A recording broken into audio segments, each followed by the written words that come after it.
వి gold trusted gold buyers. మీరు తాకట్టు పెట్టిన బంగారాన్ని విడిపించి ఈ రోజు ఉన్న మార్కెట్ ధరకు కొనబడును.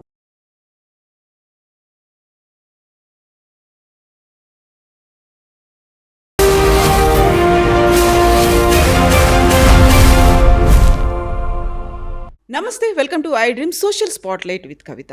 పహల్గామ్ అటాక్ తర్వాత భారత సైన్యం ప్రెసిషన్ స్ట్రైక్స్ చేసింది. ఆ తర్వాత పిక్చర్ అభి బాకీ హై అనుకుంటూ ప్రతి ఒక్కరూ ఎదురు చూశారు. యుద్ధం వస్తుంది అనుకున్నారు, పీఓకేని స్వాధీనం చేసుకుంటామనుకున్నారు, ఎట్ ద సేమ్ టైం పాక్కి బుద్ధి చెప్తామనుకున్నారు.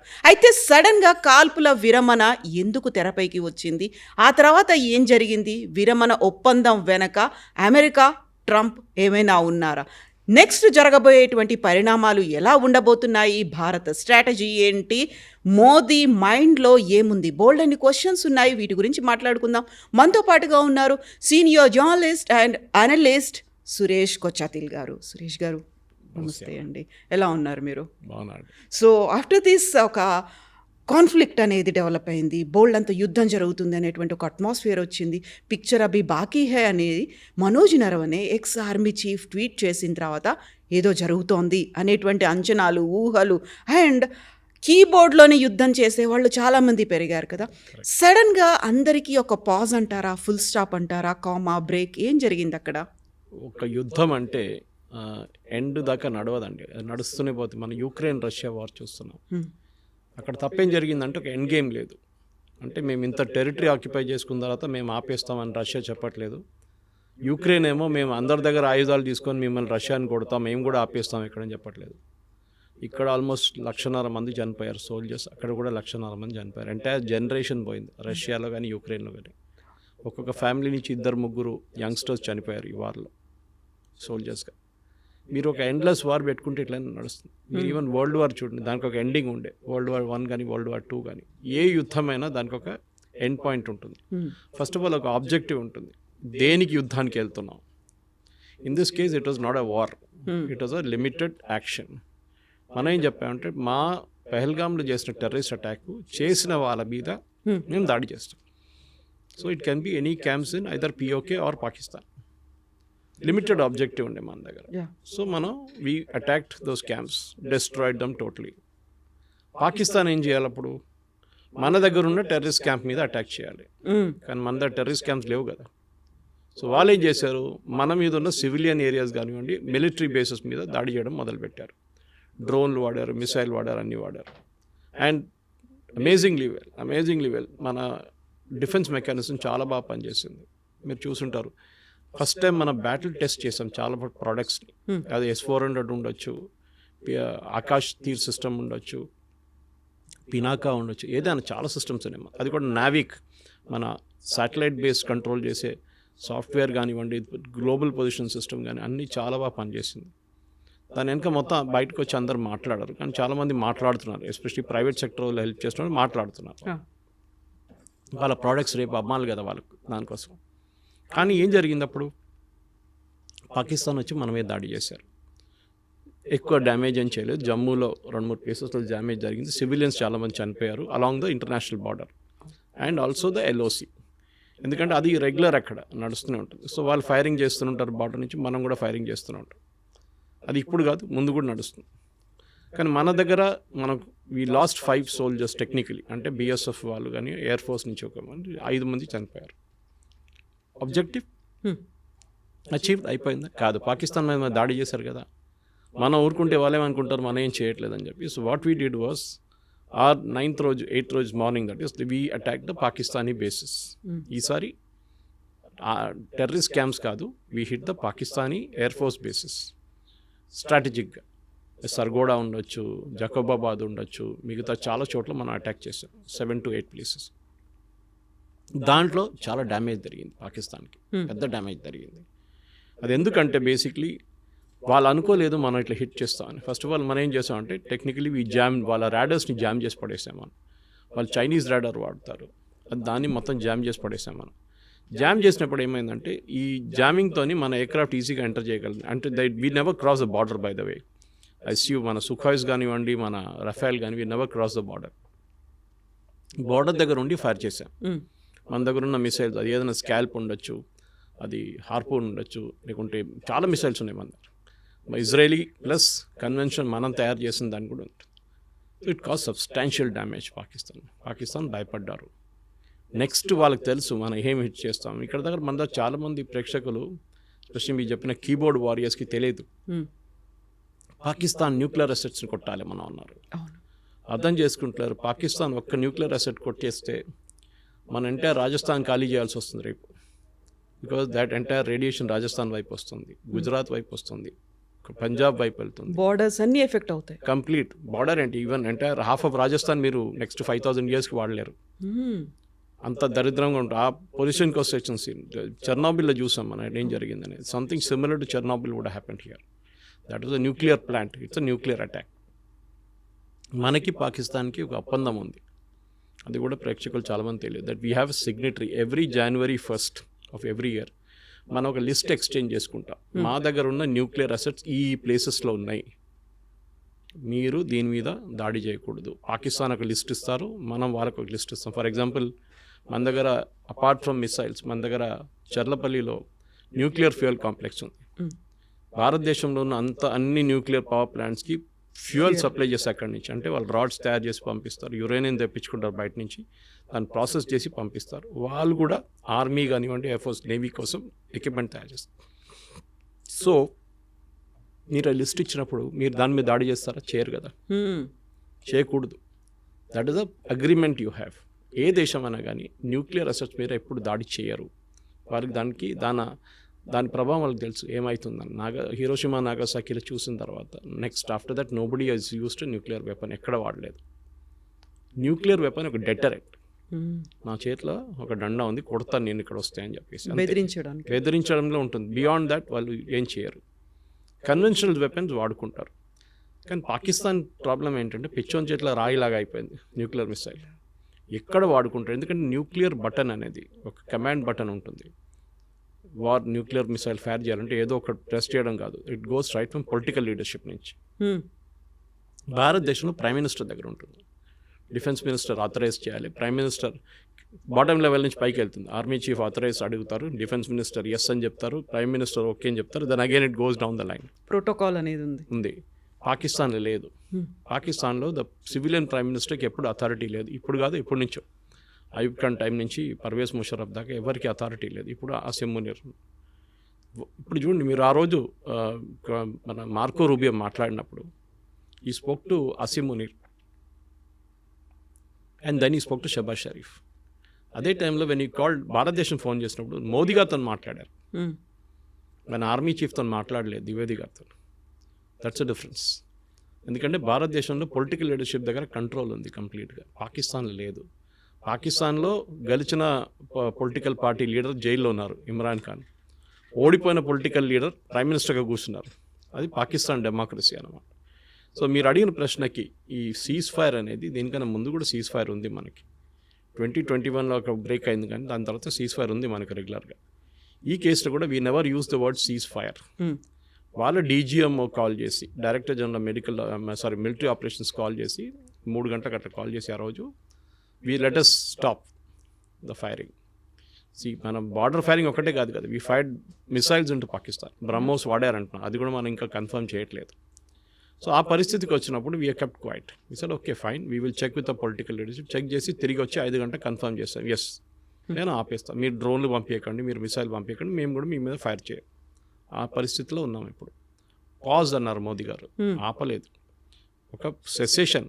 రేపు మన మీద భారతదేశంలో పాకిస్తాన్ నుంచి వచ్చిన వాళ్ళు ఎవరైనా దాడి చేస్తే we will hit back again, the war will start. War అని మనం ఇంకా డిక్లేర్ చేయలేదు దాన్ని, యుద్ధం అని ఎక్కడ చెప్పలేదు. మనం లిమిటెడ్ ఎంగేజ్మెంట్ అంతే, చాలా క్లియర్గా చెప్పాం. మనం ఫస్ట్ ప్రెస్ కాన్ఫరెన్స్ మీరు గుర్తుంటుంది, కర్నల్ సోఫియా ఖురేషి కానివ్వండి, wing commander Vyomika Singh and foreign affairs secretary ministry గారు ఉన్నప్పుడు వాళ్ళు క్లియర్గా చెప్పారు, నాన్ ఎస్కలేటరీ అని ఒక వర్డ్ వాడారు.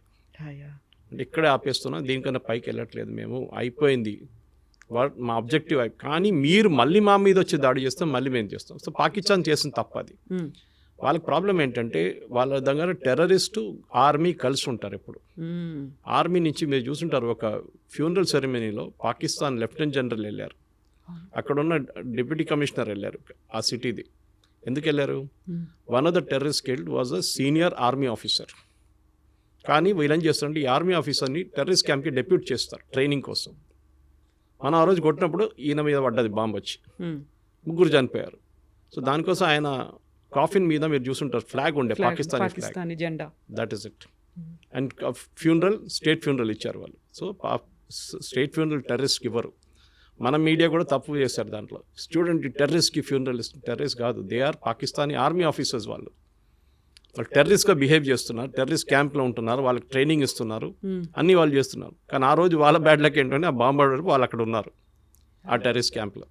సో డెఫినెట్ అక్కడ మనం ఆపేస్తాం. సో మన ప్రేక్షకులు అర్థం చేసుకోవాలంటే యుద్ధం అనేది చాలా ఎక్స్పెన్సివ్ ప్రాసెస్.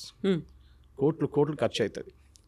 ఒక SU-400 నుంచి ఒక మిసైల్ ఫైర్ చేస్తే మనకి ఎన్ని $500,000 పోతుందా, $1 million పోతుందా, లేకుంటే ఎన్ని కోట్లు, 10 కోట్లు పోతుందా, 15 కోట్లు పోతుందా అని చూడాలి. మనం ఏదో ఫ్రీగా కాదు కదా. మనం ఒక్కొక్కసారి రష్యా దగ్గర తెప్పించుకుంటే దాని ఎక్విప్మెంట్ మనం మొత్తం 5 దానికి $5.2 billion కట్టాం మనం. దాంట్లో బ్యాటరీస్ 45,000 కోట్లు దాకా బ్యాటరీస్, ఫైర్ చేసే బ్యాటరీస్ ఉండొచ్చు ఏదైనా. ఇప్పుడు మీరు ఇజ్రాయలీ ఐరన్ డోమ్ చూడండి.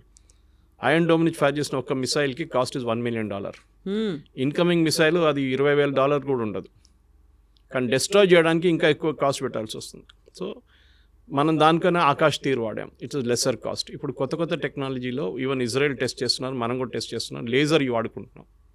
అంటే మీకు ఫిజికల్గా ఏం ఫైర్ చేయట్లేదు, లేజర్తో డిస్ట్రాయ్ చేస్తున్నారు దాన్ని, ఇన్కమింగ్ మిసైల్. సో కాల్పు విరమణ అనేది ఇట్స్ అ ప్రాసెస్. మోదీ గారు చెప్పిన దాని ప్రకారం ఇక్కడైనా ఇప్పటి నుంచి మన మీద దాడి చేస్తే, పాకిస్తాన్ నుంచి వచ్చిన తీవ్రవాదులు మన దగ్గర వచ్చి కాశ్మీర్ కానివ్వండి మిగతా ఎక్కడైనా వచ్చి దాడి చేస్తే we will start again. So ఒక భయం, దీనికన్నా ముందు ఈ భయం లేకుండే పాకిస్తాన్కి. ఇప్పుడు వాళ్ళు చేస్తారా? చేయరు. ఎందుకంటే వాళ్ళకి తెలుసు మన కాల్పు విరమణ చేసింది ఈ కండిషన్ మీద. ఇది వైలేట్ చేస్తే మళ్ళీ మేము స్టార్ట్ చేసేస్తాం, మళ్ళీ మమ్మల్ని తప్పు పట్టకండి. This is what it is. So మెచ్యూర్గా ఎందుకంటే ఈ జనరేషన్ అసలు యుద్ధం అని చూడలేదు. 71లో ఐ వాజ్ ఇన్ స్కూల్. మనం కూడా చూడలేదు హైదరాబాద్లో యుద్ధం అనేది. జరిగింది బంగ్లాదేశ్లో, మళ్ళీ హర్యానా, పంజాబ్, రాజస్థాన్, గుజరాత్, కాశ్మీర్. ఎప్పుడు చూడండి యుద్ధాల్లో వీరే ఎఫెక్ట్ అవుతారు మ్యాక్సిమం. అక్కడే చాలామంది చనిపోతారు. మనం ఇక్కడ కూర్చొని లెక్చర్లు ఇస్తాము, కీబోర్డ్లో సోషల్ మీడియా పోస్ట్ చేస్తాం, మోదీ గారు కొట్టండి, బాంబు వేయండి అని. కానీ రేపు ఒక 200 మంది చనిపోయి మన సోల్జర్స్ వాళ్ళ బాడీ రిటర్న్ వచ్చినప్పుడు అప్పుడు మీ మూడు మారిపోతుంది. ఇప్పుడు 5 ఫ్యూనరల్ చూసే మనం చాలామంది అప్సెట్ అయిపోయారు. ఒక యుద్ధం అంటే 2 సైడ్లో ఉంటుంది. మహాభారతం చూసాం మనం, ఈ 2 వైపులో చనిపోతారు మనుషులు. సో ఒక మెచ్యూర్ పొలిటికల్ లీడర్షిప్ ఎప్పుడు ఆపాలే వారిని కూడా తెలుసుకోవాలి. And Russia Ukraine war is a classic example. మళ్ళీ చెప్తాను, ఇంకా ఇజ్రాయెల్ గాజా అది యుద్ధం అని చెప్పలేము. దట్ ఇస్ అగైన్ మనం యాక్ట్ చేస్తున్నట్టు. ఒక టెర్రరిస్ట్ గ్రూప్ మీద వాళ్ళు కొడుతున్నారు. రష్యా యుక్రెయిన్ వార్లో 2 సైన్యాలు కొట్టుకుంటుంది. ట్రూ. మనది సెకండ్ స్టేజ్లో పాకిస్తాన్ ఆర్మీ వచ్చారు, ఫస్ట్ స్టేజ్లో పాకిస్తాన్ ఆర్మీ లేకుండే మనం డైరెక్ట్ టెర్రరిస్ట్ క్యాంప్ని కొట్టాం. సో పొలిటికల్ మెచ్యూర్ లీడర్షిప్లో చాలా బాగా చేశారు మోదీ గారు. ఎక్కడ ఆపాలని ఆయనకు తెలుసు. సో ఇప్పుడు పాజ్ బటన్ ప్రెస్ చేశారు. కానీ మీకు గుర్తుంటుంది, దీనికన్నా ముందు మన ఫస్ట్ వార్ ఈ టెన్షన్ స్టార్ట్ అయినప్పుడు పెహల్గామ్లో మన ఇండస్ వాటర్ ట్రీటీ ఆపేశాం. దానికి కూడా ఒక పాజ్ బటన్ ప్రెస్ చేశాం. నేను చెప్పేది ఈ ఆర్మీ యాక్షన్ దీనికి అన్నికంటే బ్రిలియంట్ మూవ్ వాస్ దట్. అది ఎందుకంటే దాంతో పాకిస్తాన్ మొత్తం సత్యనాశ అయిపోతుంది, కంప్లీట్గా ఫినిష్ అయిపోతుంది. వాళ్ళకు ఒక పంట ఆల్రెడీ పోయింది, ఇంకో పంట ఎప్పుడు పోతుందో తెలియదు. ఎందుకంటే పాకిస్తాన్లో అన్నిటికంటే ఫర్టైల్గా ఏరియా పంజాబ్, పాకిస్తాన్ పంజాబ్. మీకు సింధ్లో కొంచెం ఉంది, కానీ బలూచిస్తాన్ వైపు అసలు మొత్తం డెజర్ట్ లాగా ఉంటుంది. ఇటువైపు ఖైబర్ పఖ్తూన్ఖ్వా అక్కడ కూడా ఎక్కువ ఏం లేదు. సో ఉన్నదంతా ఇక్కడే పంజాబ్లో. పాకిస్తానీ పంజాబ్ చాలా ఫర్టైల్, మన దగ్గర లాగానే, మన పంజాబ్ లాగా. అక్కడ వాళ్ళకి నీళ్ళు రాకపోతే వాళ్ళు కంప్లీట్, వాళ్ళు అసలు ఇప్పుడే ఏం లేదు తినడానికి, ఆట లేదు, ఏం లేదు, వాళ్ళు కొట్టుకుంటున్నారు అక్కడ. అసలు వాళ్ళు కంప్లీట్గా డిస్ట్రాయ్ అయిపోతారు. దానికోసం మీకు గుర్తుంటుంది, గుర్తు చేయండి, ఈ స్టార్ట్ చేసినప్పుడు ఏమన్నారు, నీళ్ళు ఆపేస్తే అది యుద్ధం అన్నారు. అక్కడ అంతా వాళ్ళకి తెలుసు అది ఇంపాక్ట్ అంటే. ఇప్పుడు అడుగుతున్నారు, రిక్వెస్ట్ చేస్తున్నారు ఇండియన్ గవర్నమెంట్ మనం నెగోషియేట్ చేద్దాం. ఎందుకంటే 1960లో సైన్ చేసిన అగ్రిమెంట్ ఇది. అప్పుడు మనం 80% నీళ్ళు వాళ్ళకి ఇస్తున్నాం అని చెప్పి అగ్రిమెంట్ సైన్ చేసుకుని చాలా పెద్ద తప్పు అది. Now that mistake has been corrected. మన పాపులేషన్ మారిపోయింది, మాకు కూడా దానికి రైట్స్ ఉన్నాయి. ఎందుకు లేదు? నేను if you see the river, నేను లే లదాఖ్ వెళ్ళినప్పుడు చూశాను, చాలా బాగుంటుంది, బ్యూటిఫుల్ ఉంటుంది, డెసలేట్. అక్కడ టిబెట్ నుంచి వస్తుంది, అది వచ్చి ఇండస్ రివర్ మెయిన్ సిస్టమ్ అక్కడ. అది కాకుండా మనకు 3 వెస్టర్న్ ఫ్లోయింగ్ రివర్స్ ఉంది including Indus, 3 eastern flowing rivers ఉంది త్రూ పంజాబ్. సో ఇండస్, బియస్, సట్లజ్, యమున అన్నీ that is the continuous link అన్నమాట. మనం నీళ్ళు ఇప్పుడు ట్యాప్ లాగా ఆఫ్ చేయలేము దాన్ని ఇండస్ని. It's a big system. కానీ ఈ యుద్ధంలో ఐ థింక్ లిమిటెడ్ ఆబ్జెక్టివ్స్ ఏమేమి ఉన్నా మన అన్ని సెకండ్ మనం వ్యాలిడేట్ చేసుకున్నాం మన ఎక్విప్మెంట్ ఎట్లా పనిచేస్తుంది అని. ఈ యుద్ధంలో మీరు ఎక్కడైనా సోల్జర్స్ తుపాకీలు తీసుకొని అక్కడ పరిగెత్తడం చూసారా అటువైపు, లేకుంటే ట్యాంకులు వెళ్తాం చూసారా? టిపికల్ వార్ లేదన్నీ చూస్తాం మనం, కానీ యుద్ధం మారిపోయింది, స్ట్రాటజీస్ మారాయి, స్ట్రాటజీస్ మారింది అండ్ మోర్ ఎక్విప్మెంట్. ఈ యుద్ధం ఎట్లా నడుస్తుంది అనేది కాన్సెప్ట్ మారిపోయింది. అది యుక్రెయిన్ రష్యా వార్లో తెలిసిపోయింది. ఈవెన్ ఇజ్రాయలీ గాజాలో కూడా హూతీస్ మిసైల్ ఫైర్ చేస్తున్నారు, ఇరాన్ మిసైల్స్ ఫైర్ చేస్తున్నారు, లెబనన్ వాళ్ళు ఫైర్ చేస్తున్నారు, ఇక్కడ హమాస్ వాళ్ళు ఫైర్ చేస్తున్నారు మిసైల్స్. ఇజ్రాయెల్ ఏమో దాన్ని ఆడుకుంటుంది. వాళ్ళు ఐరన్ డోమ్ కానివ్వండి, డేవిడ్ స్లింగ్ అండ్ పేట్రియట్ వాళ్ళ దగ్గర 3 డిఫెన్స్ సిస్టమ్స్ ఉన్నాయి, ఎయిర్ సిస్టమ్స్. ఒకటి 60 కిలోమీటర్ దాకా, ఒకటి 200 కిలోమీటర్ల దాకా, ఇంకోటి ఇంటర్కాంటినెంటల్ బ్యాలిస్టిక్ మిసైల్ డీల్ చేయడానికి పేట్రియట్.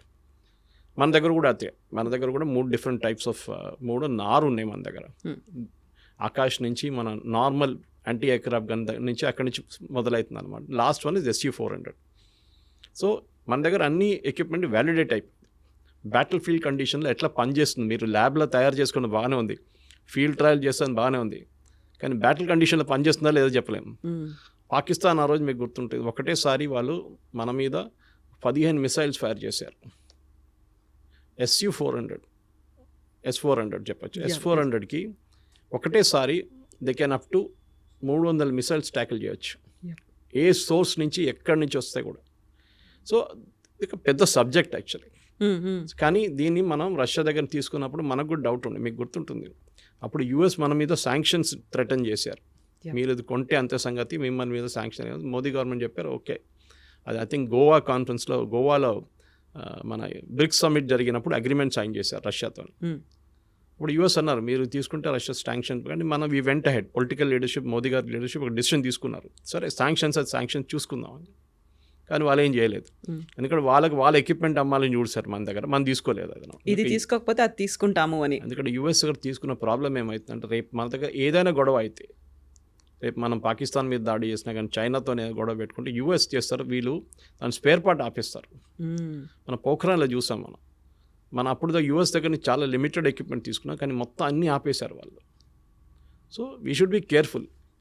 యుద్ధం అనేది ఏదో వచ్చి కొట్టుకుందాం, ఇటు బాంబులు వేద్దాం, మోదీ గారు పాకిస్తాన్ని మొత్తం ధ్వంసం చేసేయండి, అది నడవదు. ఈవెన్ POK ఇష్యూ కూడా దానికన్నా పెద్ద ఇష్యూ. కాకపోతే ఇప్పుడు ఇంత అయిన తర్వాత సడన్గా విక్రమ్ మిస్త్రీ గారి మీద పడ్డారు. ఆయన అబ్యూజివ్ కామెంట్స్ అనేవి ఉన్నాయి, ట్రోల్స్ అనేవి ఉన్నాయి. ఏం జరుగుతుంది అనేది క్లారిటీ మిస్ అవుతోందా, లేకుంటే they are in a mood, at any cost మనం వెళ్ళిపోవాలి, కొట్టేయాలి, స్వాధీనం చేసుకోవాలి, ఈ ఒక ఎమోషన్ని క్రియేట్ చేసింది ఆ అట్మాస్ఫియర్ ఎందువల్ల అంటారు? ఇప్పుడు ఏమైపోతుందంటే ఇది ఒకటే ఇష్యూ కాదు, క్రికెట్ మ్యాచ్ నడుస్తున్నప్పుడు ఇదే ఇష్యూ ఉంటుంది. ఒక క్రికెట్ మ్యాచ్ ఓడిపోతే సంగతి అంతే, వీళ్ళందరూ కలిసి ధోని మీదనో క్యాప్టెన్ ఎవరున్నా విరాట్ కోహ్లీయా లేకుంటే రోహిత్ శర్మ ఇవే పడతారు వీళ్ళందరూ కలిసి. సో మన దగ్గర ప్రాబ్లం ఏంటంటే, నేను చెప్పాను కదండి, మన దగ్గర డ్రాయింగ్ రూమ్లో కూర్చొని IPL చూసుకుంటా ధోని దగ్గర బ్యాటింగ్ ఎట్లా చేయాలని చెప్తారు మన వాళ్ళు. True, they are all experts. ఒక వీక్ బడ్జెట్ వచ్చినప్పుడు అందరు బడ్జెట్ ఎక్స్పర్ట్స్, ఫైనాన్స్ ఎక్స్పర్ట్స్ అయిపోతారు. క్రికెట్ మొదలైతే అందరు క్రికెట్ ఎక్స్పర్ట్స్ అయిపోతారు. దాని తర్వాత ఇప్పుడు యుద్ధం వచ్చినప్పుడు అందరు యుద్ధం అన్ని వార్ ఎక్స్పర్ట్స్ అయిపోతారు. మీరు కూర్చొని మోదీ గారికి అడ్వైస్ ఇవ్వక్కర్లేదు. మీరు చూసుంటారు పెహల్గామ్ జరిగిన తర్వాత 5 రోజుల తర్వాత చాలామంది నా దగ్గర స్టూడియోస్లో అడిగారు ప్రశ్న, మోదీ గారు అంటే ఏం చేయట్లేదు, ఎందుకంత సైలెంట్గా ఉన్నారు, హిందీలో అడిగారు నా దగ్గర, మోదీ బాంబ్ క్యో नहीं डाल रहा है. నేను చిన్నపిల్లల ఆట కాదు ఇది. ఫస్ట్ ఆఫ్ ఆల్ ప్లానింగ్ ఉండాలి, ఇంటెలిజెన్స్ ఉంటుంది. ఎక్కడెక్కడ వాళ్ళ టెర్రర్ క్యాంప్స్, వాళ్ళ దగ్గర 24 టెర్రర్ క్యాంప్స్ ఉంది పాకిస్తాన్. మనం కొట్టింది 7 నుంచి 9, దాంట్లో 14 మిసైల్ యూజ్ చేసాం మనం. ఒక స్పాట్లో మనం 3 సార్లు కొట్టాము, మీరు చూసుంటారు ఆ వీడియో వాళ్ళు చూపించిన దాంట్లో. సో ఆ పరిస్థితికి రావాలంటే 14, మీరు గుర్తుంటుంది మన ఉరి జరిగిన తర్వాత సర్జికల్ స్ట్రైక్స్ 9వ రోజు జరిగింది, పుల్వామా జరిగిన తర్వాత బాలాకోట్ స్ట్రైక్ 13వ రోజు చేసాం, ఈసారి 14వ రోజు చేసాం. టైం అన్నిటికీ ప్లానింగ్ ఉంది, ఎందుకంటే వాళ్ళు రెడీగా కూర్చున్నారు అక్కడ. పహల్గామ్ కాగానే ఇండియా అటాక్ చేస్తారని వాళ్ళకి తెలిసిపోయింది, టెర్రరిస్ట్ కానివ్వండి పాకిస్తాన్ ఆర్మీ. కానీ ఒక వారం తుపాకీ కూర్చొని పట్టిన మనిషి ఒక వారం తర్వాత అంటాడు ఏంటి ఎవరు రావట్లేదు, ఇది బోర్ కొడుతుంది కదా, మనం ఎంత కూర్చోవాలి చెప్పేసి పక్కన రిలాక్స్ అయిపోతారు. ఆ టైంలో కొట్టాలి. That is very important. Sun Tzu అని చెప్పి చైనీస్ ఫిలాసఫర్ ఉన్నారు, చాలా ఫేమస్, మీరు చదువుంటారు. ఆర్ట్ ఆఫ్ వార్ అని ఒక బుక్ రాశారు. దాంట్లో ఈ always says you should catch the enemy unprepared. చాలా ఇంపార్టెంట్. ప్రిపేర్డ్ ఉన్నప్పుడు మనం మిసైల్ ఫైర్ చేస్తే వాళ్ళు ఫైర్ చేస్తారు, మనకేం అడ్వాంటేజ్? మళ్ళీ మన మీద ధ్వంసం ఎక్కువైపోతుంది. సో వాళ్ళు ఈ షుడ్ మొత్తం ప్లానింగ్ చేసుకున్న తర్వాత, డీటెయిల్ ఇంటెలిజెన్స్ వచ్చిన తర్వాత మనం కరెక్ట్గా హిట్ చేసాం. వాళ్ళు కూడా అడ్మిట్ చేస్తున్నారు ఇంతమంది చనిపోయారని చెప్పి. ఒక ప్లేస్లో అయితే ఏదో మస్జిద్ లోపల మహిళలు పిల్లలు అందరు చనిపోయారన్నారు. రాత్రి 1 గంటకు ఈ మహిళలు పిల్లలు మస్జిద్ లోపల ఏం చేస్తున్నారండి? ఎందుకున్నారు అక్కడ? అక్కడే మీకు క్వశ్చన్ వచ్చేది. ఇట్ వాజ్ నాట్ ఎ మస్జిద్. మస్జిద్ పేరు పెట్టుకున్నారు అంతే. అది ప్లేస్ చూడండి. అది ఇప్పుడు మీరు గూగుల్కి వెళ్ళి ఆ మస్జిద్ పేరు కొడితే పర్మనెంట్లీ క్లోజ్డ్ అని వస్తుంది. సో మొన్న కూడా పాకిస్తాన్ చీఫ్ ప్రైమ్ మినిస్టర్ వెళ్ళి మేము మళ్ళీ మస్జిద్ని కట్టేస్తాం మళ్ళీ మొత్తం. అంటే వచ్చిన ఫండ్స్ IMF దగ్గర నుంచి ఫండ్ దీనికి వాడుకుంటారు వాళ్ళిగా. మనకు ప్రాబ్లం లేదు, వాళ్ళు ఏమని చేసుకోవచ్చు. ప్రాబ్లం ఈజ్ పాకిస్తాన్ ఆర్మీకి సర్వైవ్ చేయడానికి టెర్రరిజం కావాలి వాళ్ళకి. ఇప్పుడు కాదు, 35 సంవత్సరాల నుంచి చేస్తున్న పని వాళ్ళది. ఆఫ్ఘనిస్తాన్లో టెర్రరిస్ట్ని తయారు చేయడం, ఫస్ట్ ఐసిస్, దాని తర్వాత Al-Qaeda, first Taliban, Al-Qaeda, ISIS, దాని తర్వాత మొత్తం ధ్వంసం అయిన తర్వాత ఇప్పుడు తాలిబాన్ టేక్ ఓవర్ చేసుకున్నారు ఆఫ్ఘనిస్తాన్. సోవియట్స్ పారిపోయారు, మరి తర్వాత US పారిపోయారు, NATO పారిపోయారు. ఇప్పుడు ఎక్కడ పంపించాలి టెర్రరిస్ట్ అంతని? ఎక్కడో వాడుకోవాలి కదా. నేను ఎప్పుడు దీన్ని భస్మాసుర్ ఎఫెక్ట్ అని చెప్తాను. దీన్ని భస్మాసుర్కి వరం ఇచ్చిన తర్వాత టెస్ట్ చేయడానికి శివ భగవాన్ తల మీద పెడదాం అనుకున్నారు. పాకిస్తాన్ సంగతి అంతే. ఇప్పుడు పాకిస్తాన్ తల మీద తేరికా తాలిబాన్ వచ్చి కొడుతున్నారు, అటువైపు నుంచి బలూచిస్తాన్ వాళ్ళు కొడుతున్నారు, ఇటువైపు టెర్రరిస్ట్ కూర్చున్నారు. వాళ్ళు అంటున్నారు మనం ఇండియాకి పోకపోతే మేమేం చేయాలంటున్నారు. ఏం పని ఉంది మాకు ఇక్కడ అని. సో దే ఆర్ సర్వైవింగ్ దానికోసం. చూడండి, పాకిస్తాన్ ఆర్మీ, పాకిస్తాన్ పొలిటీషియన్స్ అందరూ వచ్చేది పంజాబ్ నుంచి, పంజాబ్ నుంచి 90%. ఒక ఎక్సెప్షన్ ఇమ్రాన్ ఖాన్ అట్లాంటి వాళ్ళు ఉండొచ్చు, కానీ మిగతా అందరూ అక్కడి నుంచి వస్తారు. వీళ్ళకి మాఫియా, వాళ్ళు అక్కడే ఎన్షూర్ చేసుకుంటారు. ఈ ఏరియా నుంచి వచ్చిన వాళ్ళే. మీరు ఎప్పుడైనా ఖైబర్ పఖ్తూన్వా లేకుంటే బలూచిస్తాన్ నుంచి ఒక ప్రధానమంత్రి, ఒక ఆర్మీ చీఫ్ పేరు విన్నారా? ఎప్పుడు లేదు. వీళ్ళు అక్కడి నుంచి ఉంటారు. సో వీళ్ళని మనం ఈసారి కొట్టినప్పుడు భావాల్పూర్ కొట్టాం మనం, which was a very emotional hit for them. ఎందుకంటే వాళ్ళు ఎప్పుడు అనుకోలేదు మనం కొడతామని. పాకిస్తాన్ వైపు, అది కూడా పాకిస్తాన్ పంజాబ్లో అటాక్ చేయడం అని చాలా, వాళ్ళు ఎప్పుడు వాళ్ళ డ్రీమ్స్లో కూడా కళ్ళు కూడా రాదు వాళ్ళకి. కొట్టాం మనం. అదొక సైకలాజికల్ బ్లో ఉండేవారు. దాని తర్వాత మీకు తెలుసు రెస్ట్ ఆల్ ఈజ్ హిస్టరీ అని చెప్పేటట్లు మనం చాలా కొట్టాం. దాని తర్వాత వాళ్ళు వచ్చి మన ద్వారా మనం విరామణ చేసుకుందాం, మనకు ఇప్పుడు ఒక ఒప్పందం లాగా చేసి, ఒప్పందం ఎక్కడ సైన్ చేయలేదు. We are not signed any agreement. కానీ ఇప్పటికీ ఒక స్టేల్మేట్. ఇప్పుడేం లేదు, ఒక టైమ్అవుట్ అంటారు ఫుట్బాల్లో, టైమ్అవుట్ తీసుకున్నాం. అది 5 నిమిషాలు ఉండొచ్చు, 5 రోజులు ఉండొచ్చు, 5 నెలలు ఉండొచ్చు, 5 సంవత్సరాలు ఉండొచ్చు. ఏ రోజు మన మీద నెక్స్ట్ దాడి జరిగిందో ఆ రోజు మనం వి విల్ హిట్ బ్యాక్. ఇప్పుడు పహల్గామ్ జరిగి ఆల్మోస్ట్ 1 నెల కాబోతుంది. మీరు చూడండి, ఒక్క అటాక్ కూడా మనమే జరగలేదు.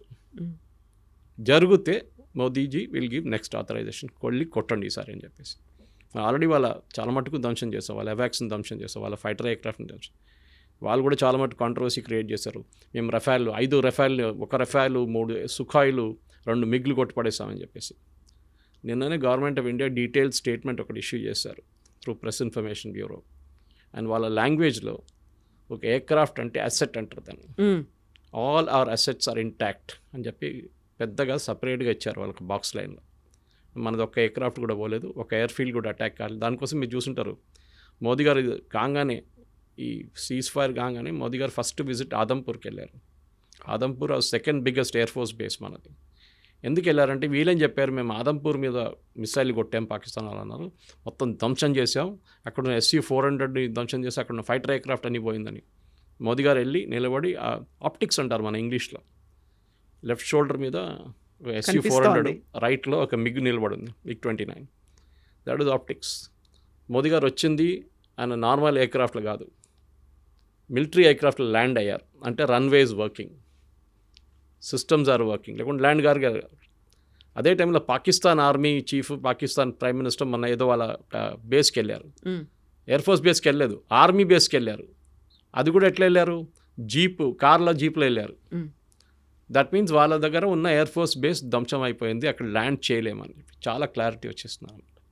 సో యుద్ధం అనేది మన వాళ్ళు కూడా దే షుడ్ అలౌ పొలిటికల్ ఎస్టాబ్లిష్మెంట్ని వాళ్ళ పని చేయనియండి, వాళ్ళకి తెలిసి ఏం చేయాలని చెప్పి. విక్రమ్ మిస్త్రీ గారి మీద చేసిన దాడి ఐ థింక్ మన దేశంలో ఒక కల్చర్ అయిపోయింది. ఎవరైనా మీ ఒపీనియన్కి వ్యతిరేకంగా ఏమైనా చెప్పారంటే వాళ్ళ మీద ట్రోల్ చేస్తారు. He is only a messenger. ఆయన ఒక స్టేట్మెంట్ తీసుకొచ్చి చెప్పారు అంతే. ఆయన కాదు డిసైడ్ చేసింది, పొలిటికల్ లీడర్షిప్ డిసైడ్ చేశారు. Is a messenger. ఇంగ్లీష్లో అంటారు ఇప్పుడు డోంట్ షూట్ ద మెసెంజర్ అని. మనం చేసిన పని అది. మనకు తెలియదు. Of course his daughter use to represent రోహింగ్యాని రిప్రజెంట్ చేస్తుందంటే అది ఇంకో పొలిటికల్ కేసు, అది సపరేట్. చాలామంది పిల్లలు ఇప్పుడు మన కూతురు కానీ కొడుకులు కానీ వాళ్ళ ఫిలాసఫీ ఉంటుంది వాళ్ళకి, మనం ఆపలేం వాళ్ళని. దాన్ని బట్టి మన పేరెంట్స్ మీద ఎందుకు పడ్డాలి అది. అఫ్కోర్స్ అమ్మాయి మీద కూడా దాడి చేశారు, చాలా ట్రోల్ చేశారు. ఆమెని మళ్ళీ ఆమె అకౌంట్ ప్రైవేట్ చేసేసింది. కానీ ఇది మెచ్యూరిటీ లేదు. ఇక్కడ కూడా చూపి ఈ సోషల్ మీడియా ప్రాబ్లం ఏంటి, నేను ఎప్పుడు చెప్తూ ఉంటాను, మీరు వాట్సాప్లో ఒక మెసేజ్కి 10 రూపాయలు అనే కండిషన్ పెట్టండి, రేపటి నుంచి మొత్తం వాట్సాప్ మెసేజ్లు బంద్ అయిపోతాయి అన్నీ. అందరూ ఇప్పుడు ఫ్రీ ఉందని చెప్పి జియో వచ్చి ఇంత ఫ్రీ డేటా ఇచ్చిన తర్వాత ఏం చేయాలని తెలియదు. 5 నిమిషాలు దొరికితే ఏదో వీడియో చూస్తుంటారు మన వాళ్ళు. మీరు ఎక్కడికైనా వెళ్ళండి, మెట్రోకి చూడండి, వర్క్ సైట్కి వెళ్ళండి, ఇది ప్రాబ్లం అనమాట. ఏదో వీడియోలు పొద్దున్న సాయంత్రం దాకా ఫార్వర్డ్ చేస్తూనే ఉంటారు. ఒకటే వీడియో మీ 100 చోట్ల నుంచి వస్తుంది మీకు. ఎందుకంటే ఆ వాడడానికి మీకు తెలియట్లేదు, మెచ్యూరిటీ లేదు దాంట్లో. ఇప్పుడు నాకు కూడా వస్తుందండి, మీకు చెప్పినట్టు పొద్దున్న నుంచి సాయంత్రం దాకా ఒక 20 మీడియా గ్రూప్స్ ఉంది, దాన్ని అందరూ వీడియోలు పడేస్తున్నట్టు పొద్దున్న నుంచి. వస్తే డిలీట్ చేసుకుంటూ వెళ్ళిపోతాను నేను.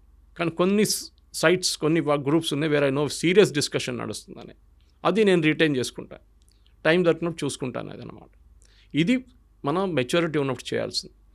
ఏదో వీడియో వచ్చిందని చెప్పి ఫార్వర్డ్ చేయడం కాదు, ఏదో వీడియో వచ్చిందని చెప్పి రియాక్ట్ చేయడం కాదు, మిస్రీ గారు వచ్చి ఒక స్టేట్మెంట్ ఇచ్చినప్పుడు ఆయన మీద దాడి చేయడం కాదు. ఈ సేమ్ విత్ మోదీజీ గారు. ఎందుకు సీజ్ ఫైర్, మీకు ఏం తెలుసు యుద్ధం గురించి? బంగ్లాదేశ్ యుద్ధం గురించి తర్వాత మనం బ్యాంక్రప్ట్ అయిపోయాం యాజ్ అ నేషన్. చెప్పాను చూడండి, కంప్లీట్గా బ్యాంక్రప్ట్. 5 సంవత్సరాలు మనకు బయటపడడానికి టైం తీసుకున్నాం, ట్యాక్స్ పెంచాల్సి వచ్చింది. రేపు ఇదే చెప్తారు మోదీ గారు, సరే యుద్ధం చేద్దాం పాకిస్తాను, పని చేస్తాను, పెట్రోల్లో 10 రూపాయలు పెంచేస్తానంటే అందరు ఏడుస్తారు, వద్దు నాకు యుద్ధం వద్దు ఏమొద్దు అంటారు. అప్పుడు ఇది ప్రాబ్లం. అది యుద్ధం ఫ్రీగా నడవదు కదా, దానికి డబ్బులు కావాలి. నేను చెప్పినట్టు మిసైల్ ఫైర్ చేయాలన్నా కానీ మిగతా ఏం చేయాలన్నా మనకు డబ్బులు కావాలి. సరే మనం అప్పుడు చేసాం కూడా, we had put a cess at that time. చైనాతో జరిగినప్పుడు సెస్ పెట్టాం మనం, డబ్బులు కావాలి. ఇప్పుడు అందరూ అంటున్నారు మేము జిఎస్టీ కడుతున్నాం కదా, బాగా చేశారు మీరు, జిఎస్టీ బాగానే వాడుకుంటున్నారని చెప్పి. ఏది తెలియదు అసలు. ఎక్విప్మెంట్ ఎప్పుడు కొన్నాము, ఇప్పుడున్న మన దగ్గర అకాక్ గన్స్ అంటాం, మన యాంటీ ఎయిర్క్రాఫ్ట్ గన్స్ ఎప్పటి నుంచో వాడుకుంటున్నాం, ఆకాష్ తీర్ తయారు చేసాం, మన నాలెడ్జ్ వాడుకున్నాం మనం. ఈసారి ప్రతిసారి ఇంకొక కామెంట్ వస్తుంది, ఆరోపణ వస్తుంది, అన్నిటికంటే ఎక్కువగా డిఫెన్స్ కోసం ఎందుకు అంత ఖర్చు పెడుతున్నారు, రక్షణ బలగాల మీద అంత ఖర్చు పెట్టి బడ్జెట్ కేటాయించాల్సినటువంటి అవసరం ఏముంది అనే ఒక మాట ఉంటుంది చూడండి. ఈసారి ఇప్పుడు ఎవరైనా చెప్తారా నెక్స్ట్ బడ్జెట్లో పెంచమంటారు. చాలామంది నా ఫ్రెండ్స్ రాసుకున్నారు, కావాలంటే ఫండ్ ఎస్టాబ్లిష్ చేసే గవర్నమెంట్ మేము డొనేట్ చేస్తాం అని చెప్పి. చూడండి, మూడు మారిపోయింది ఇప్పుడు సడన్గా. ప్రాబ్లం ఎక్కడ వస్తుందంటే, ఫస్ట్ ఆఫ్ ఆల్ ఈ లిమిటెడ్ ఎంగేజ్మెంట్లో చాలా ఒక పెద్ద, అది చాలామంది ప్రేక్షకులు అది చూడలేదు. ఈవెన్ ఈ defence, so called defence expert కూడా మాట్లాడలేదు. మన దగ్గర ఈసారి ఈ ఆకాష్ తీర్ కానివ్వండి, యాంటీ ఎయిర్క్రాఫ్ట్ గన్స్ వాడింది అగ్నివీర్ అని చెప్పి యంగ్స్టర్స్ని తీసుకున్నారు లాస్ట్ 3-4 సంవత్సరాలు. వాలంటీర్స్ లాగా వాళ్ళు they're limited service, short service commission అంటాం మిలిటరీలో.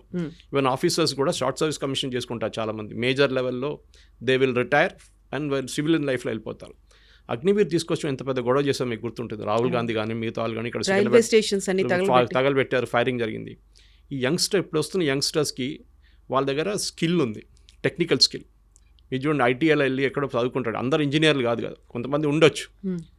ఈ చేసుకున్న వాళ్ళు దే ఆర్, ఎందుకంటే నాకు తెలిసిన ఒక బ్రిగేడియర్ ఎక్కడ ఉన్నప్పుడు సికింద్రాబాద్, ఆయన he was training Agniveer and he told me, ఆయన చెప్పారు నా దగ్గర, సురేష్ వీళ్ళంతా బ్రిలియంట్ తెలుసా, వీళ్ళకి ఒక ట్యాంక్ ఇచ్చి 2 నెలలు మీరు ట్యాంక్ మీద పనిచేయండి, దాన్ని తిప్పి మొత్తం అక్కడ ఇప్పి ఎక్కడ పెట్టండి అంటే తర్వాత మొత్తం ట్యాంక్ నిప్పేసి రిటర్న్ ఫిట్ చేస్తారు నెల లోపల అంటున్నారు. మా దగ్గర 40 సంవత్సరాల నుంచి ఉన్న వాళ్ళకి చేయలేకపోతున్నారు. సో ఈ యంగ్స్టర్స్ ఉన్నాయి, ఇప్పుడు తీసుకునే యంగ్స్టర్స్ వాళ్ళు చాలా మట్టుకు టెక్నాలజీతో ఫ్రీక్వెంట్గా వాళ్ళు హ్యాండిల్ చేస్తూనే ఉంటారు. వేరస్ ఈ ఓల్డర్ జనరేషన్కి ఆ కేపబిలిటీ లేదు. నెక్స్ట్ మన ఆర్మీ ఏజ్, యావరేజ్ ఏజ్ కూడా తగ్గింది. పెన్షన్స్ అండ్ శాలరీస్ అది కూడా తగ్గింది. పెద్ద ఆర్మీ ఇప్పుడు చూస్తున్న ఇట్లాంటి యుద్ధాల్లో మనకు పెద్ద ఆర్మీ ఏం అక్కర్లేదు. మనకు కావాల్సింది టెక్నాలజికలీ కాంపిటెంట్గా ఉన్న మనుషులు కావాలి, అబ్బాయిలు అమ్మాయిలు కానీ. ఇప్పుడు కూడా జరిగిన ఈ యుద్ధంలో నాకు తెలిసిన మట్టుకు కాన్ఫిడెన్షియల్ సోర్స్ నుంచి చాలా ఈ కంట్రోల్ రూమ్స్ హ్యాండిల్ చేసింది వాస్ విమెన్. ఎందుకంటే వాళ్ళు కూడా టెక్నికలీ కేపబుల్గా చాలామంది ఉన్నారు. సో అది మీరు either it will be ATCs or అక్కడ కూర్చొని డ్రోన్ హ్యాండిల్ చేస్తున్న వాళ్ళు ఉండొచ్చు, మిసైల్ ఫైర్ చేస్తున్న ఉండొచ్చు, వీళ్ళందరూ రాడార్ని కాన్సిస్టెంట్గా చూస్తూనే ఉన్నారు. అది ఒక కేపబిలిటీ, అనలైజ్ చేయడం, ఏ మిసైల్ ఎక్కడ ఫైర్ చేయాలని చెప్పేసి. అది ఎక్కడి నుంచి వస్తుంది, ఎంత స్పీడ్లో వస్తుంది ఆ మిసైల్ అని చెప్పేసి, is it coming at 2.5 times the speed of sound, లేదు నార్మల్ మిసైల్ పంపిస్తున్నారా, బ్లాండ్ డ్రోన్ పంపిస్తున్నారా, లోడెడ్ డ్రోన్ పంపిస్తున్నారా, దీస్ ఆల్ అనలైజ్ చేయాల్సి వస్తుంది అనమాట. సో మీకు టెక్నికలీ కాంపిటెంట్ యంగ్స్టర్స్ కావాలి ఆర్మీలో. సో నేను నెక్స్ట్ జనరేషన్ రిక్రూట్ చేస్తున్నాడు కాబట్టి కంపల్సరీగా మినిమం ఐటీఐని పెట్టండి. అట్లీస్ట్ ఐటీఐలో కొంతమంది వెళ్ళి చదువుకుంటారు. ఇప్పుడు ఐటీఐకి వెళ్ళినోడు ఏం పని లేనోడు అక్కడికి వెళ్తారని చెప్పి ఒక కాన్సెప్ట్ వచ్చేస్తుంది అనమాట. అది కాకుండా ఇప్పుడు ఇట్లా చూపిస్తే కొత్తగా ట్రైనింగ్, ఆర్మీ వాళ్ళు కూడా వాళ్ళ ఎక్విప్మెంట్ ఇచ్చి ట్రైనింగ్ చేపిస్తే ఐటీఐలో రెడీమేడ్గా వాళ్ళకి ప్రోడక్ట్స్ దొరుకుతారు, వాళ్ళకి ఒక టాలెంట్ వచ్చేస్తుంది, మ్యాన్ పవర్ వచ్చేస్తుంది వాళ్ళకి.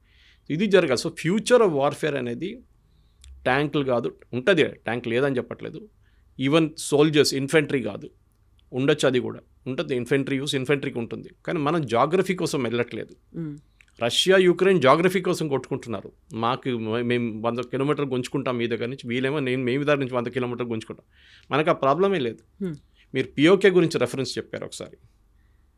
పిఓకే తీసుకోవడం చాలా ఈజీ, మాట్లాడడం again drawing room situation. PoK గుంజుకుందాం మనం. ఈవెన్ అప్పుడప్పుడు అమిత్ షా గారు కూడా అన్నారు, ఫస్ట్ ఆఫ్ ఆల్ పిఓకే తీసుకుంటే అక్కడున్న టెర్రరిస్ట్ని మొత్తం మనం తీసుకోవాలి కదా. అవును కదా. అక్కడున్న ముస్లిం పాపులేషన్ మనతో వాడారు, వాళ్ళు పాకిస్తాన్ వాళ్ళు మన దగ్గరికి ఎందుకు వస్తారండి? ఆ కల్చర్ డిఫరెంట్గా ఉంది. కల్చర్ ఒకటే కాదు, ఇప్పుడు మీరు రేపు వెళ్ళి నేను బంగ్లాదేశ్ కాన్కర్ చేస్తాను అంటే బంగ్లాదేశ్ వాళ్ళు ఎందుకు వస్తారు భారతదేశంతో? రారు. వాళ్ళంటే మాది స్వతంత్రం, ఇది పిఓకే ఉండొచ్చు, పాకిస్తాన్ ఆక్యుపైడ్ కాశ్మీర్ ఉండొచ్చు, కానీ అక్కడ ఉన్న వాళ్ళు పాకిస్తానీ వాళ్ళు, ఇప్పుడు కాశ్మీర్ వాళ్ళు కాదు. అది జనరేషన్లు మారిపోయాయి. అక్కడ వాళ్ళు పాపులేషన్ రీసెటిల్ చేశారు. పంజాబ్ వైపు నుంచి, సింధు వైపు నుంచి చాలామందిని తీసుకొచ్చి రీసెటిల్ చేశారు పిఓకేకి. పాపులేషన్ మేట్రిక్స్ మారిపోయింది. రెండోది, మీరు ఇండియన్ పాపులేషన్ తీసుకుంటే ఇదే బీజేపీ వాళ్ళు ఏడుస్తారు రేపు, అరే అందరు ముస్లిమ్స్ వచ్చేసారు, 10 లోక్సభ సీట్లు వాళ్ళకి పోయింది ఇప్పుడు అని చెప్పేసి. సో మీరు ప్రాక్టికల్గా అగైన్ చెప్పడానికి చాలా ఈజీ, పిఓజీకే తీసుకుందాం, మోదీ గారు వెళ్ళండి బాంబు పంపి 2 బాంబులు పడేయండి, అది కాదు, అంత ఈజీ కాదు. మన దగ్గర ఉన్న కాశ్మీర్ ముందు మేనేజ్ చేసుకుందాం మనం, తర్వాత పిఓకే గురించి మాట్లాడదాం. It's an unsettled issue. అది ఇప్పుడు కాదు, హిస్టారిక్లీ 1948లో రాజా హరి సింగ్ అడిగినప్పుడు నెహ్రూ హెల్ప్ చేయలేదు టైంలో. ఆ రోజు టైంలో హెల్ప్ చేసి ఉంటే ఇండియన్ ఆర్మీని పంపిస్తే మనకి పిఓకే ప్రాబ్లమే లేకుండా పిఓకే కూడా మన దగ్గర ఉండిపోతుండే. అక్కడ ఉన్న 2 చోట్ల మనకు పనికి వస్తుంది. ఒకటి గిల్గిత్ బాల్టిస్తాన్, న్యాచురల్ రిసోర్సెస్ చాలా ఉన్నాయి అక్కడ, టంగ్స్టన్ కానివ్వండి, మీరు లిథియం కానివ్వండి, చాలా ఉంది అక్కడ. అది చైనాకి అమ్ముకున్నారు వీళ్ళు, పాకిస్తాన్. ఇప్పుడు చైనీస్ కంపెనీలు పనిచేస్తున్నాయి అక్కడ, దానికి ఒక్కటే ఇంట్రెస్ట్ ఉంది మనకి, అది వచ్చేస్తే మనం తీసుకుంటాం కావాలంటే. కానీ అంత ఈజీ కాదు, అక్కడ కూడా పొలిటికల్ మెచ్యూరిటీ ఉండాలి. సరే, ఒక ప్రాబ్లం ఉంది, పిఓజేకే మన దగ్గర లేదు. ఒఫీషియల్లీ మనం 22 సీట్లు కూడా ఇచ్చేసాం జమ్మూ కాశ్మీర్ అసెంబ్లీలో, ఎవరు లేరు క్యాండిడేట్, కానీ 23 సీట్లు 22 సీట్లు ఇచ్చేసేవాళ్ళు. Let us wait. ఏదో ఒక రోజు అక్కడున్న ప్రజలు ఇప్పుడు బలూచిస్తాన్లో చేసినట్లు గొడవ చేసి వచ్చి మాకు భారతదేశంలో విలీనం అయిపోతాం, అటువైపు బారాముల్లా దాకా మీరు ట్రైన్ తీసుకొచ్చారు, వందే భారత్ తీసుకొచ్చారు, చెనాబ్ బ్రిడ్జ్ కట్టారు, ఇంత బాగుంది అక్కడ అన్ని డెవలప్మెంట్, మా దగ్గర ఇక్కడ ఏం లేవు, మేము మీ దగ్గరకు వచ్చేస్తామంటే అది డిఫరెంట్ మ్యాటర్. దెన్ అక్కడ ఉన్న సిటిజన్స్ రెబెల్ చేస్తారు. అప్పుడు ఏం చేస్తారు, ఆర్మీ వాళ్ళు ఫైర్ చేస్తారు, చాలామంది చనిపోతారు, మళ్ళీ అక్కడ గొడవ ఉంటుంది. అది మళ్ళీ వీరు యూఎన్కి వెళ్ళి చెప్తారు, భారతదేశం మమ్మల్ని వచ్చి కాన్కర్ చేసుకుంది, మేము మీ పంజాబ్ పట్టుకుంటాము రేపు అని చెప్తారు. ఆల్ ప్రాబ్లమ్స్ కెన్ అకర్, అన్నీ జరగవచ్చు. సో ఒక పొలిటికల్ మెచ్యూర్ లీడర్షిప్లో మన ప్రేక్షకులు కూడా, మన సిటిజన్స్ కూడా మెచ్యూరిటీ ఉండాలి. మీరు చూడండి, ఓల్డర్ జనరేషన్ ఇట్లా బిహేవ్ చేయట్లేదు, వాళ్ళు చూశారు యుద్ధం అనేది అని, వాళ్ళు they have gone through it. నిన్ననే ఒక ట్వీట్ చూశాను, మా ఫ్రెండ్ ఎవరో పంపించారు. అది వాళ్ళ గ్రాండ్ మదర్కి ఫోన్ చేసి, అమ్మ నానమ్మ చూసుకో, ఇది సైరన్స్ వస్తుంది, సైరన్స్ వస్తే భయపడకు, ఏం చేయాలో డ్రిల్ వాళ్ళు చెప్పిస్తారంటే, నువ్వేమి యుద్ధం చూసారా, నేను 3 యుద్ధాలు చూసాను, నీ కొత్తగా ఉండొచ్చు నాకు కాదని. So they have gone through it. So మనం కూడా రిలాక్స్గా ఇప్పుడు మనకు కావాల్సిన objective, we should be more focus, మన ఎకానమీ గురించి ఫోకస్ చేసుకోవాలి ఎక్కువ, అక్కడున్న డెవలప్మెంట్ గురించి. ఆర్మీలో మీరు చెప్పినట్ల బడ్జెట్ చాలా మటుకు కేటాయించడం కొంచెం చేంజ్ చేయాల్సి వస్తుంది. ఇక్కడికి టెక్నాలజీ మీద, ఆయుధాలు కొనడం ఒక్కటే కాదు, టెక్నాలజీ మీద, లేటెస్ట్ టెక్నాలజీ. ఇక్కడ హైదరాబాద్లో ఉన్న కంపెనీ ఒక మిసైల్లో అక్కడ వెళ్ళి పడినప్పుడు మీరు చూస్తుంటారు, అనంత్ టెక్నాలజీస్ అని, వాళ్ళ ఈమెయిల్ ఐడి కూడా ఉండేది, అది పాకిస్తాన్లో చూపిస్తున్నారు, అక్కడ దాకా వెళ్ళి కొట్టామన్నమాట. సో మన దగ్గర ఉన్న చాలా ప్రైవేట్ సెక్టర్ కంపెనీస్ ఉన్నాయి. బెంగళూరులో కంపెనీ ఆ డ్రోన్స్ అని తయారు చేస్తుంది వాళ్ళే, suicide drones. So private sector చాలా మటుకు ఈ ఫీల్డ్లో వస్తున్నారు. HAL, BEL ఒకటి కాదు, ఇస్రో కాదు, వీళ్ళు కూడా వస్తున్నారు. సో వాళ్ళని కూడా తీసుకొని మన నెక్స్ట్ జనరేషన్ని ఒక స్మార్ట్ వార్ఫేర్ సిస్టమ్ తయారు చేయడానికి మనం ఉపయోగించుకోవాలన్నమాట. ఏదో ఇంజనీరింగ్ చేయడం కాదు, దిస్ షుడ్ బి ఏదో దేశానికి పనికి రావాలి, అది చాలా ఇంపార్టెంట్. సో బయలాటరల్ రిలేషన్స్కి సంబంధించి చూస్తే ఇప్పుడు ఒక పాజ్ చేశాము అంటే వెనకాల ట్రంప్ ఉన్నారు, అమెరికా ఒత్తిళ్లకు తలొగ్గాము అనేది ఒకదాంతో పాటుగా ఇక్కడ ఉన్నటువంటి టర్కీ, అజర్బైజాన్ పాకిస్తాన్కి హెల్ప్ చేస్తున్నాయి కాబట్టి వాళ్ళతో అన్నిటినీ మనం స్టాప్ చేసుకున్నాము అనేది బయలాటరల్ రిలేషన్స్ని ఎలా మెయింటైన్ చేస్తున్నాం మనం ఫర్దర్గా. మనకి ఇదే కాదు, భవిష్యత్తులో కూడా ఈ దేశాల అవసరం ఎప్పుడో ఒకసారి పడుతూ ఉంటుంది కదా. వాళ్ళతో విన్ విన్ సిచ్యువేషన్ అంటే ఎలా ఉండాలంటారు? టర్కీ ప్రాబ్లం ఇప్పుడు కాదు, చాలా పాత ప్రాబ్లం. టర్కీ వాళ్ళది ఒక కాన్సెప్ట్ ఏంటంటే వాళ్ళు క్యాలిఫేట్ వాళ్ళే అంటున్నారు. అంటే ముస్లిం వరల్డ్ లీడర్షిప్ వాళ్ళు సౌదీ అరేబియా కాదని చెప్పి ఇప్పుడు కాదు, అది ఒటమన్ ఎంపైర్ పడ్డప్పుడు నుంచి ఉన్నది. ఒటమన్ ఎంపైర్ పడడానికి హైఫా కాంకరింగ్కి భారతదేశానికి ఒక కనెక్షన్ ఉంది. Indian army soldiers, British Indian army సోల్జర్సే ఇది చేశారనమాట అప్పుడు వెళ్ళి అక్కడ. సో ఇప్పుడున్న ఎర్దోగాన్ కాన్సెప్ట్ ఏంటంటే మేము లీడర్షిప్ అజ్యూమ్ చేసుకోవాలి, ఇస్లామిక్ వరల్డ్ మా చేతిలో ఉండాలి. సౌదీ అరేబియా ఇప్పుడు యూఎస్తో మాట్లాడుకుని చూడండి, వాళ్ళు అక్కడ డీల్ చేసుకుంటున్నారు వాళ్ళు. సో వీళ్ళు మెయిన్ థింగ్ వాళ్ళు ఏంటంటే ఇప్పుడు మనం టర్కీకి పొలిటికల్ ప్రాబ్లం, వాళ్ళకి ఇస్లామిక్ వరల్డ్ లీడర్షిప్ కావాలన్నమాట. మీరు మాట్లాడే అజర్బైజాన్ అది ఇంకో ప్రాబ్లం. వాళ్ళు ముస్లామిక్ కంట్రీ, అటువైపు అర్మీనియా ఉంది, క్రిస్టియన్ కంట్రీ. టెక్నికలీ మనం వాళ్ళని హెల్ప్ చేస్తున్నాం, మనం వాళ్ళకి డిఫెన్స్ ఎక్విప్మెంట్ పంపిస్తున్నాం, మనం వాళ్ళకి ట్రైనింగ్ ఇస్తున్నాం. తో అజర్బైజాన్కి పడట్లేదు. సో న్యాచురల్లీ వాళ్ళు పాకిస్తాన్ వైపు వెళ్ళిపోతున్నారు. వాళ్ళు పెద్ద గొడవ ఏం చేయలేరు, వాళ్ళ దగ్గర ఎక్కువ డిఫెన్స్ ఏం లేదు వాళ్ళ దగ్గర. వాళ్ళు పాత Soviet union, part of Soviet union breakup అయినప్పుడు వాళ్ళు సపరేట్గా వెళ్ళిపోయారు. కజాకిస్తాన్ కానివ్వండి, అర్మీనియా కానివ్వండి, యుక్రెయిన్ కానీ వీళ్ళందరూ. సో మనకి మెయిన్ వరీ టర్కీ ఉండాలి, కానీ టర్కీకి పొలిటికల్ లీడర్షిప్ మీద కొట్టుకుంటున్నారు. బట్ వాళ్ళ మ్యానుఫ్యాక్చరింగ్ బేస్ చాలా స్ట్రాంగ్. వాళ్ళు డ్రోన్ తయారు చేస్తారు, హమాస్ వాళ్ళకి సప్లై చేస్తారు, యుక్రెయిన్కి సప్లై చేస్తారు చాలా మటుకు. సో మనకి పాకిస్తాన్కి ఇచ్చినప్పుడు కూడా మనం చూసే ఈసారి పనికిరాలేదు, వాళ్ళ డ్రోన్లు ఏం పనికిరాలేదు, మనం కొట్టిపడేసాం మొత్తం అన్ని. So we need not worry. నడవేనండి, మనం ఎకనామిక్ బాయ్కాట్ ఇప్పుడు చేస్తున్నాం, ట్రావెల్ టూరిజం బంద్ చేసేస్తున్నాం, అదని చేస్తున్నాం. That is very useful. Universities tie up bandh చేసేస్తున్నాము. అది కాకుండా మెజగాన్ డాక్లో పెద్ద ఒక సబ్మెరీన్ క్యాన్ మ్యానుఫ్యాక్చరింగ్ టర్కీతో పెట్టుకున్నాం, అది క్యాన్సిల్ చేయబోతున్నాం. వాళ్ళ ఎయిర్లైన్ హ్యాండ్లింగ్ సిస్టమ్ చూసాం మనం, గ్రౌండ్ హ్యాండ్లింగ్ అది కూడా క్యాన్సిల్ చేసేసాం. సో టర్కీకి ఎక్కడో ఒకటి పడుతుంది ఇది, ఎందుకంటే పాకిస్తాన్ నుంచి వాళ్ళకి డబ్బులు ఏమి రావు, పాకిస్తాన్కి డబ్బులు ఇవ్వాల్సి వస్తుంది వాళ్ళు, ఎందుకంటే పాకిస్తాన్ దగ్గర ఏం లేవు డబ్బులు. సో అదొక పొలిటికల్ సిచ్యువేషన్. అప్పుడు నెక్స్ట్ ట్రంప్ గురించి అడిగారు మీరు. ట్రంప్ స్టేట్మెంట్ చూడండి, మారిపోయింది. నిన్న రాత్రి నేను యాక్చువల్లీ ఇన్వాల్వ్ కాలేదు, కానీ నేను కొంచెం హెల్ప్ చేశాను అట్లా అని చెప్పి. ట్రంప్ ఏం చూస్తున్నారంటే ఒక నోబెల్ ప్రైజ్ రావచ్చా నాకని చూస్తున్నారు, peace prize, Nobel peace prize. ఎందుకంటే దీనికన్నా ముందు ఇట్సాక్ రబీన్ అండ్ యసీర్ అరాఫాత్ చేసిన అగ్రిమెంట్, బిల్ క్లింటన్ వీళ్ళకి నోబెల్ ప్రైజ్ వచ్చింది కదా, నాకు కూడా రావాలని చెప్పేసి. కానీ రష్యాతో ట్రై చేశారు, రష్యా యుక్రెయిన్ వార్ ఎండ్ చేస్తే మేజర్ అచీవ్మెంట్ నాది, నేను రాగానే నెల లోపల నేను ఖతం చేసేస్తానన్నారు. కానీ రష్యా పట్టించుకోవట్లేదు, యుక్రెయిన్కి అసలు పని లేదు. ఇక్కడ భారతదేశం పాకిస్తాన్ వచ్చినప్పుడు చిన్న ఒక ఆపర్చునిటీ దొరికింది కదా, ఇది తీసుకుందాం అని చెప్పి హైజాక్ చేశారు దాన్ని. కానీ మళ్ళీ భారతదేశం డినై చేశారు, మనం డినై చేసాం. ఏం ట్రంప్ అసలు ఇన్వాల్వ్డే లేరు దీంట్లో, మార్కో రూబియో మాట్లాడే, ట్రంప్ ఎక్కడ రోల్లే లేరు. నిన్న ఆయన స్టేట్మెంట్ మార్చేశారు, నేను సరే కరెక్టే ఇన్వాల్వ్ కాలేదు, కానీ నేను హెల్ప్ చేశాను కదా అంటున్నా. ట్రేడ్ గురించి అన్నారు, దట్ నేను ఇది చేయకపోతే ట్రేడ్ బంద్ చేస్తాను అంటున్నాడు. ఇప్పుడు అంటున్నారు అట్లా నేనేం చెప్పలేదు, వీ షుడ్ ట్రేడ్ అన్నారంతే. భారతదేశాన్ని ట్రంప్ కాదు ఎవరైనా ఇగ్నోర్ చేయలేరు, అంత పెద్ద మార్కెట్ మన మార్కెట్. నిన్న కూడా వెన్ ఈ మేడ్ అ స్టేట్మెంట్, టిమ్ కుక్కి చెప్పారంట, యాపిల్ది మ్యానుఫ్యాక్చరింగ్ ఫెసిలిటీ ఇక్కడ పెట్టుకోకండి, ఆల్రెడీ ఉంది కదా, కొత్తదేం కాదు, చైనాని షిఫ్ట్ చేస్తున్న ఇక్కడ తీసుకొస్తున్నారు. మనకి ఆల్రెడీ యాపిల్ మ్యానుఫ్యాక్చరింగ్ ఫెసిలిటీ ఇండియాలో ఉంది. ఈ శాంక్షన్స్ రెజ్యూమ్ వచ్చినప్పుడు 5 plane load full Apple iPhones మనం యూఎస్ పంపించాం ఇక్కడ నుంచి. సో అప్పుడు దాంట్లో ఒక స్టేట్మెంట్ అన్నారు, పోషన్ స్టాండ్, ఒక లైన్ ఏంటంటే India can take care of itself. చూడండి, అమెరికన్ ప్రెసిడెంట్ అన్న మీరేం వాళ్ళకి వెళ్ళి టెక్నాలజీ ఇవ్వక్కర్లేదు, వాళ్ళు తయారు చేసుకుని వాళ్ళే తయారు చేసుకుంటే వాళ్ళకి కేపబిలిటీ ఉందని చెప్పి. So that is a positive statement. కానీ మన వాళ్ళ ట్రంప్ వచ్చి చేశారని చెప్పి అక్కడ కాంగ్రెస్ వాళ్ళు గొడవ చేస్తున్నారు. ఇప్పుడు ట్రంప్ నేనేం చేయలేదంట, ఇప్పుడు ఏం చెప్తారండి? ఇప్పుడు will you now say that no Trump agree చెప్పిందే కరెక్ట్ అని? ఆయన పబ్లిసిటీ కోసం చెప్తారు, ఆయనకు మన అందరికి తెలుసు, ఇవాళ చెప్పింది రేపు మార్చేస్తాడు స్టేట్మెంట్. ఫర్ పొలిటికల్ డొమెస్టిక్ కానివ్వండి, ఇంటర్నేషనల్ కానివ్వండి, ఆయనకేం లేదు. ఇప్పుడు ఏం కావాలంటే బేసిక్లీ ఇంకా 3.5 సంవత్సరాలు ఉంది, దాని తర్వాత ఈ కెనాట్ బి బ్యాక్. అమెరికాని I want make America great again. అమెరికాలో మ్యానుఫ్యాక్చరింగ్ అందరిని తీసుకొస్తాను. అమెరికాలో ఇవాళ ప్లాంట్ మొదలు పెడితే మీకు 3 సంవత్సరాలు పడుతుంది ప్లాంట్ రెడీ కావడానికి. అప్పుడు కొత్త ప్రెసిడెంట్ వచ్చేస్తారు అప్పుడు. సో ట్రంప్ని పక్కన పెడతాం, is not involved in this, అందరికి తెలిసిపోయింది. కానీ మన ఏంటంటే మన దేశంలోనే పాకిస్తాన్ నవ్వుతున్నారు మన మీద, రాహుల్ గాంధీ వీడియోలు పెట్టి సిద్ధరామయ్య వీడియోలు పెట్టి మనం ఇంటర్నల్లీ మనం కొట్టుకుంటున్నాం. ఇది మనం ఇప్పుడు కాదు, చాలా సంవత్సరాల నుంచి, సెంచరీస్ నుంచి సేమ్ ప్రాబ్లం. మన దగ్గర మొంగల్స్ వచ్చారు, ఆఫ్ఘాన్స్ వచ్చారు, మొఘల్స్ వచ్చారు, బ్రిటిష్ వచ్చారు, పోర్చుగీస్, వీళ్ళందరూ వచ్చి ఇక్కడ పరిపాలించారు. వాళ్ళు ఎందుకు చేశారంటే మన వాళ్ళు యునైటెడ్ కలిగారు ఇక్కడ. మనం ఎప్పుడు కొట్టుకుంటాం, మనమే కొట్టుకుంటాం, రాజులు కొట్టుకుంటారు, బయట వాడు వచ్చి కూర్చున్నాడు ఇక్కడ. సో ఈ పరిస్థితుల్లో we should take care of our self, అంతే. యునైటెడ్గా ఉండాలి. కానీ మన దేశంలో డెమోక్రసీ కొంచెం ఎక్కువ అయిపోయింది. అప్పుడప్పుడు నాకు అనిపిస్తుంది ఏదో ఒక డిక్టేటర్షిప్ ఉంటే బాగుంటుంది. డిక్టేటర్షిప్ ఉండాల్సింది.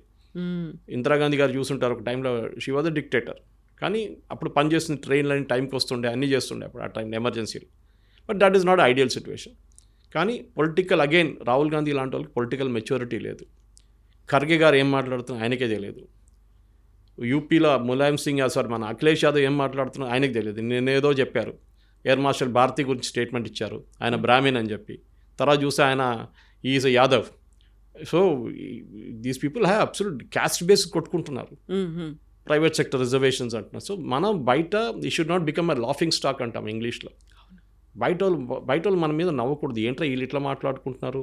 ఇజ్రాయెల్ చూడండి, వాళ్ళ మీద ఇంత పెద్ద October 7th అటాక్ జరిగిన తర్వాత కూడా వాళ్ళ మీద ఇంటెలిజెన్స్ ఫెయిలియర్ అది ఇదే మాట్లాడలేదు. తర్వాత చూసుకుందాం అదంతా. ముందు హమాస్ని ఖతం చేద్దాం. హెజ్బుల్లాని ఫినిష్ చేసేస్తారు, ఇక్కడ హమాస్ని ఫినిష్ చేస్తారు. That is the first priority. Opposition leader క్యాబినెట్లో కూర్చున్నారు, ఇక్కడేమో నాకు పార్లమెంట్ సెషన్ కావాలంటున్నారు. మోదీ గారు వచ్చి స్టేట్మెంట్ ఇస్తే ఏమైనా అయిపోతుంది అక్కడ, అన్నీ అయిపోతుంది, అన్ని ప్రాబ్లమ్స్ సార్ట్ అయిపోతుంది. రైట్ నౌ మనం అలర్ట్లో ఉన్నాం. వాళ్ళు ఎప్పుడైనా రిటర్న్ దాడి చేయవచ్చు, ఇంకో టెర్రరిస్ట్ అటాక్ జరగవచ్చు. Let us be careful. యునైటెడ్గా ఉండాలి. కానీ భారతదేశంలో యునైటెడ్గా ఉన్నది ఒక కాన్సెప్ట్ బహుశా ఇప్పుడు రాదు. We will never be united. మనం ఎప్పుడు డివైడ్ అయి ఉంటాం. అది క్యాస్ట్ బేసిస్ ఉండొచ్చు, రిలీజియన్ బేస్ ఏదైనా ఉండొచ్చు. సో ఇట్స్ అ ట్రాజడీ, కానీ ఏం చేయలేము అది. But at the same time ఒక 60% నుంచి 60% మంది ఆర్ మెచ్యూర్ ఇనఫ్. వాళ్ళు పొలిటికలీ మెచ్యూర్ ఉన్నారు. దానికోసం మీరు చూసుంటారు మోదీ గారిని 3 సార్లు గెలిపించారు. ఆ 33%, 34% population, they are good enough. వాళ్ళు కొంచెం మెచ్యూర్గా ఉన్నారు. వాళ్ళు ఉంటే భారతదేశం ఇంకా సేఫ్ హ్యాండ్స్లోనే ఉంటున్నారు. ఎస్ సురేష్ గారు, థ్యాంక్ యూ సో మచ్ అండి. చాలా క్లారిఫికేషన్స్ ఇచ్చినందుకు, బోల్డ్ అన్ని డౌట్స్ని క్లియర్ చేసినందుకు థ్యాంక్ యూ సో మచ్ అండి. Thank you. నిజంగా ప్రస్తుతం ఉన్నటువంటి సమాజం దేనికి ప్రయారిటీ ఇస్తుంది? ఆర్థిక సంబంధాల చుట్టూ మాత్రమే తిరుగుతోంది. మళ్ళీ ఎన్నికలంగానే చాలా విరక్తి కలుగుతున్నాం. మంచి అనిపిస్తుంది కదా, లేడీస్ కూడా ఛాలెంజింగ్ జాబ్స్ చేసినప్పుడు చాలా బాగుంటది. ట్రాఫిక్ అసిస్టెంట్స్ గా నియమించిన ట్రాన్స్జెండర్స్ అందరితో సాల్యూట్ చేయించుకుంటున్నారు. ఫుడ్ డెలివరీ ఇవ్వటానికి వెళ్ళినటువంటి డెలివరీ బాయ్ అనిల్ పై కళ్ళ ముందు